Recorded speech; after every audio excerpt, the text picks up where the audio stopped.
Up. I'm your host, Cynthia Dill. It is Wednesday, August 12th, 2026. I'm in my Cape Elizabeth studio. I am so pleased to have my friend, longtime former very popular district attorney, now Cape Elizabeth town councilor and candidate for district attorney, Stephanie Anderson. Welcome, Stephanie. Hey, Cynthia. Hi, how are you? Great to I'm, be I'm here. I'm doing well, and for the moment, it's kind of peaceful around here, which is nice because there's, as you know, there's a lot of activity in Cape Elizabeth because you are a Cape Elizabeth town councilor. So we're going to talk about mostly your campaign for district attorney, but since you're a sitting town official and you have 28 years of being the former district attorney, how would you just say generally what's the difference between town government and county government? Wow, what a question. Well, there's a huge difference. I mean, like one of the major things I deal with on the town council is parking and where to put the cell tower. And when you're a district attorney, you're dealing with, real serious, you know, cases and relations with police and relations with, everyone else in the community. So it's a much broader situation. But the skills are still the same. You need to listen to people. You need to have good thinking skills. You need to be able to analyze, and you need to get along with people. Now, the duties of a district attorney. I mean, for people who don't know, you're running to be the district attorney for Cumberland County, Maine. Cumberland Mm-hmm. County is the biggest county, one of 16. It has about 320, roughly, thousand people, 25 states. Uh, what your job's going to be to prosecute, Well, crimes.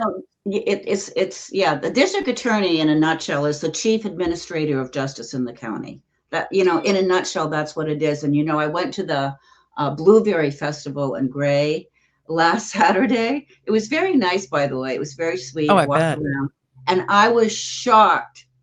Shocked. I tell you, shocked. Okay, first of all, like nobody knew who I was, which okay, I have been gone for a hot minute, but no one knew what the DA did.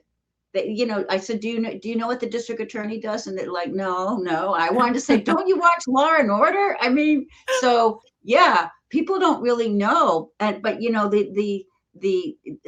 tone and the culture that the district attorney sets really affects whether or not you feel safe as a mother letting your child walk to school.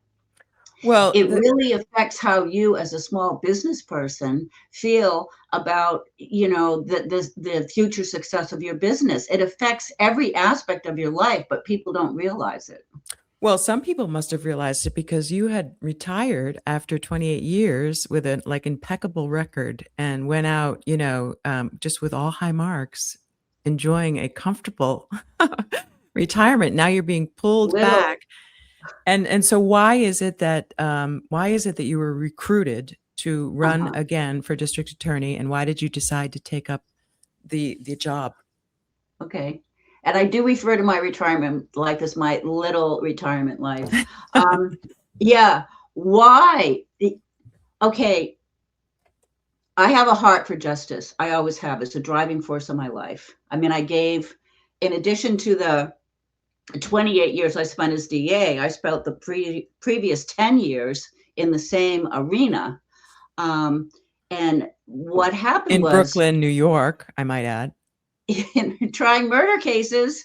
And then as a defense attorney when I came back to Maine after 5 years in Brooklyn. But the reason why I'm getting back into it now is because even though people had been asking me for a couple of years, we need you back, would you run again? I'm like, no, find somebody else. But when lifelong Democrats, people who voted for the incumbent 4 years ago, are asking me to step up to remove her from office, then I realized this is way beyond what I thought. I had heard complaints and I had heard moaning and groaning and stuff like that, but Yeah, the this was duty extent, calls.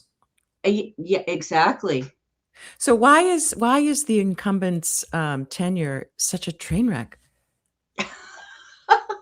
I mean, Okay, all right, we can go there. Okay, number one, she is unqualified to do the job. I don't think she's ever done a serious trial. The only thing she ever did was a diversion court. And there are mixed reviews on that. She hasn't shown any leadership experience. She ran on a platform 4 years ago of she was going to have policy after policy after policy, and she does not have one policy. She has not given any direction to the assistant district attorneys. They're all sort of, islands in the storm. And she, her big concern about me running is how can we trust her to stand up to Donald Trump? If you're thinking about Donald Trump, you shouldn't be thinking about being DA. And by the way, I can stand up to anybody, right? Well, I know that, as a matter of fact. Well, and I think it's telling that in the primary that she had, it was against one of her former prosecutors who challenged her for the same sorts of things that you're bringing up, just mismanagement, chaos, lack of accountability and transparency. What really bothers me is that I think if you live in Cumberland County, the so-called progressives will tell you, well, the crime rates are down. But as a resident of Cumberland County, you don't feel safe. And I think one of the reasons is because one of the policies that I think the incumbent, your challenger, has implemented is this restorative justice program, where people who would normally go through the criminal justice program are diverted to this secretive, apparently, restorative justice, but then there's no record of their crime. And often if the victims don't want to participate, these criminal defendants have to basically just confess to this volunteer group, and then they go scot-free and there's no record of it. So to me, that could be contributing to why we feel like we're surrounded by thugs when you walk the streets of Portland. I mean, not only are this, littered with needles and trash and homeless people just drugged out of their minds, but you just feel unsafe. And I started my practice of law in Portland in 1990 and worked there for decades, had my office there. So it's not like I'm just a suburban, Karen who runs into Portland to see the symphony. I worked there in the courts, and it's changed. So are you going to be able to bring a sense of safety back to residents like me, Stephanie? Yeah. Well, yes, I think I will be able to do that. I do want to address the comment about the low crime rate. I looked into that, and it's really not a very good indicator of what's going on, because your eyes tell you differently, right? But Right. not all crimes are reported into the UCR, the Uniform Crime Reporting System. Not all crimes are. And if a crime is never charged, it never gets reported. So you're right. I mean, all these uncharged crimes never get in there. In terms of what's going on in the streets in Portland, the city of Portland handed out 1.2 million needles last year with no plan to get them back. I mean, then maybe they would say they had a plan to get them back, but while they didn't get them, it wasn't a very comprehensive plan, obviously. Yeah, it's not working. It's not working. And what surprised me as I started doing this campaign, because I kind of wasn't paying attention for 8 years, going and talking to other police departments and other communities, what we're seeing in Portland is seeping into these other communities. It's not a Portland problem anymore. It's spread out. And yes, I think I can do something about it right away. And it seems to me the morale of the police departments is really important. And is there a connection between your office as district attorney and the police departments that you're working with? I mean, how can your better management of the office? I mean, the issues seem to be a lot around management and your opponent's, inability to kind of get along with people and be a good executive leader. So if you bring that to the DA's office, is that going to trickle down, do you think, to some of these police departments that are struggling? Absolutely, in a major way. And the way the district attorney's office works is we take in reports from police departments. That's how we get our work, essentially. And when the police officers feel that the DA won't do anything, they don't bring the cases, and they are demoralized. They're thinking, what are we doing this for? These men and women are putting their lives on the line every day, and they're not getting the respect that they deserve. Now, do you have relationships with the police chiefs in Cumberland County? That's going to kind of help you get, get back up and running? Well, I certainly did when I was there before, and now when I looked back, I looked at all the police departments, and most of them are different. In fact, the police chief in Brunswick, he didn't know me, and the one in Portland just came here 3 years ago from Massachusetts. But there are men and women that work in their department that were there when I was there, so they had heard of me, and they, I was told your reputation precedes you, and it's a good one. Well, My you see opponent it. made a comment about, would I stand up to Donald Trump, which I think is just, it doesn't belong in a DA race, but I will stand up to cops. I think is a more important point, and I do hold them accountable, and I think they want to be held accountable. And during my tenure as DA, I did prosecute a few cops. I did. What about your own personal record? Are there any skeletons in the closet we're going to have to worry about? I mean, in Maine, we just went through the Graham Plattner embarrassment. No, Uh, I've never sexually assaulted anyone. good, Um, good. yeah, no, no, I can't think of a skeleton in my closet. I mean, I know, and I don't care if the public knows that I am a drug addict and alcoholic engaged in and committed to long-term recovery. And if anyone wants to make an issue out of that, bring it on. It's not anything that I'm ashamed of, nor am I proud of it, but it's just, bring it on. I mean, that's the only thing I could think of. Well, in my view, it must inform your lens when you're looking at these drug crimes as to whether or not, I mean, as the district attorney, is it your judgment as to which criminal defendants might be eligible for a diversion like drug court and which really aren't, that wouldn't be the answer to their problems? Well, yes and no.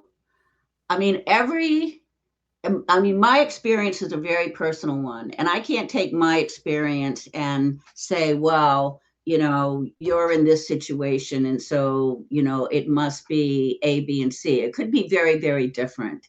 I kind of liken it to, one time as a judge was asked, well, would being divorced, affect how you look at cases? And the answer is no. You're going to look at each one individually. What you look for, as a DA is whether or not someone is appropriate for a diversion court. One time the Chief Justice, Lee Softly at the time, made a comment that, drug court was for people that needed it. And I said, no, it's not. And she goes, no, who's it for? And I said, it's for people that want it. The key is motivation. The key is willingness. I mean, that's what it is. And if you could do like a Vulcan mind meld, have you ever watched Star, are you really serious? Do you really want to give up drugs and alcohol? Then that would make it easy. But we can't do that. So we have to rely on what people say. And of course, when they're in trouble, they're going to say, they want the help they want. And hopefully, you put them in there, you can have your suspicions, but you put them in there anyway, because it may be that over the, course of the next few weeks in the program, they might get the motivation they need. So you can't really say we're only going to put people in that are motivated, because people may not be motivated that way in the way you want them to be. Well, you have been personally successfully motivated because you've had such a successful tenure at 28 years. You were so popular as the district attorney, people didn't even run against you. But you do have to run this time. And so how's the campaign going? Tell us about the campaign. Okay, I did have opposition twice. I got 5 free passes, but how's the That's pretty campaign good. going? Yeah, it is. And that I think that's another indication that even though this is an elected office, it's not partisan. This should not be about party politics. And here we are again, with Democrats saying, we want you, Stephanie, and we don't want, the person that we elected 4 years ago. The campaign's going really well. I'm having more fun than I thought I would when I agreed to do this. I thought, I'm going to have a bad summer. it is more fun than I thought it would be. And it's Good. also challenging. I'm getting a very good response everywhere I go. I have to like be on Facebook and X and Instagram and all that. And that kind of drives me crazy. I mean, that stuff is, I have someone on my payroll to handle that, but I do have to look at that stuff on occasion. And, you know, I'd rather be out talking to people or talking to you or, yeah. Is it true that your opponent was funded by George Soros last time to the tune of $400,000 or something like that? $384,000. Oh. It was a Okay. George Soros funded PAC. Oh, okay. $384,000 in little old Cumberland County, Maine. It was obscene. And is there any indication that he's funding the race against you? Well, I haven't seen. No, there isn't. There isn't. In the race that she just had with Valerie, the primary, there was a PAC that came in and gave her money at the last minute, but not to the tune of $384,000. I think it was. I don't know how much it was. So Well, I expect that there is going to be some socialist Democrat PAC coming in, but well, that's the point I was going to make, is that even though I agree with you that the office itself should have nothing to do with partisan politics, it sort of does. And so if you were to describe your opponent, Jackie, I mean, in my view, but you've done more of the research, she's like a far left democratic socialist type, right? I mean, she's one of these like Bernie, Graham Plattner, AOC, that kind of thing. Is that fair? Well, I think that's a fair comment, but you know what, Cynthia? I mean, if she were competent, if she showed up for work, if she led her staff, even if she was a Bernie Sanders, you know, that socialist, if that's what the people voted for, that would be okay. But the problem is she's not competent. She doesn't show up. She doesn't know what she's doing. She can't execute on her ideas. And the office doesn't have a leader for all intents and purposes. They're like I said, they're all islands in a storm.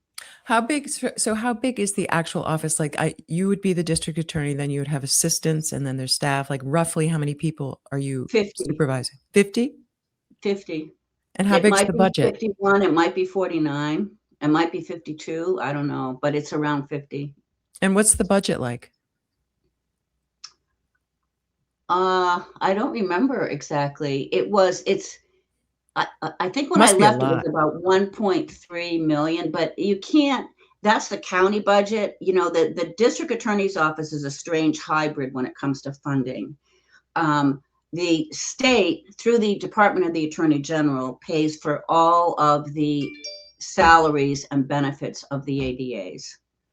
Oh. And then, yeah, right. So, and then the county pays for the support staff and the computers and the pens and, you know, the supplies and all that. So budget, even though the state pays your assistants, do you have authority to fire them?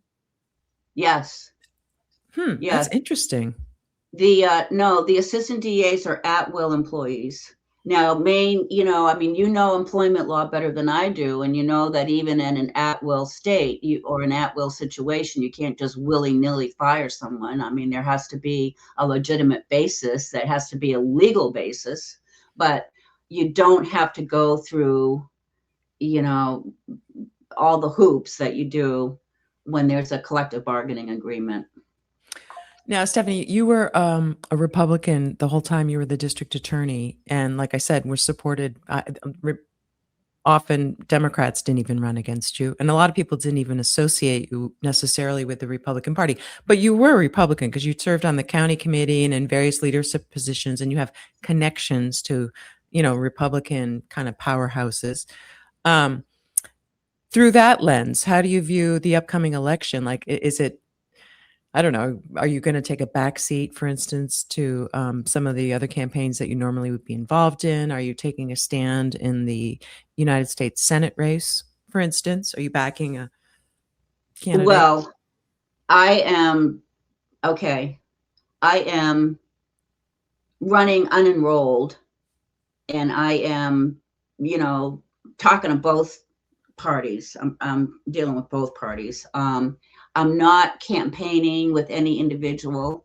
Um, I mean, it's different running when you run in a party. You have party support. I mean, you have Yeah, people, there's and events and everything. yeah, I mean, there's a lot built in that you can just connect with. And when you're running as an unenrolled person, you're really kind of out there on your own, and it's a different ball game. How are you finding the fundraising? And how can people who are interested in, learning more about the campaign, supporting you, is there places people can go? Yeah, yeah, people, when I started doing this, people said, you're going to have to call people individually and get them. And I'm like, no, they'll do it anyway, I mean, and you know what? It's a lot of calling people individually and asking them for money. But there's also, I have a website and a Facebook page. They're both Stephanie for DA. And the four is the word for, not the number four, Stephanie for DA. And both of those sites, you can donate online, which is very, very easy. And a lot of people are doing that. And I should full disclosure, I contributed a very modest amount to your campaign, Thank you, and Cynthia. and And I yeah, didn't even have and to hound you for it.